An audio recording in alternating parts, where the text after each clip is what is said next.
Les États-Unis conservent une influence culturelle importante grâce au soft power. Leurs universités et leurs entreprises attirent les étrangers les plus qualifiés. On parle de branding. Leurs grands médias de l'information et de la communication et leurs grandes firmes industrielles créent des produits qui s'imposent dans le monde entier. Comme modèle, les fast-foods avec McDo par exemple, ou KFC, on le voit sur l'image à Shenzhen par exemple, les produits électroniques avec Apple, ou encore les chaînes d'information comme CNN, des séries télévisées, des films, de la musique.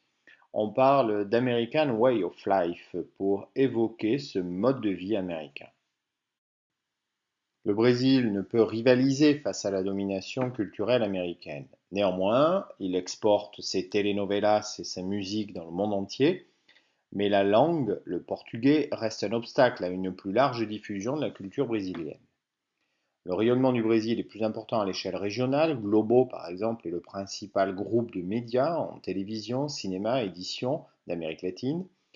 L'organisation d'événements planétaires comme la Coupe du monde de football ou les Jeux olympiques ont montré la volonté du Brésil de se hisser au rang de puissance mondiale. Le soft power est une notion importante, elle est définie dans les années 80 par les politiques américains comme le moyen privilégié par les États-Unis d'atteindre des objectifs internationaux grâce à la capacité de séduction et d'attraction du modèle américain.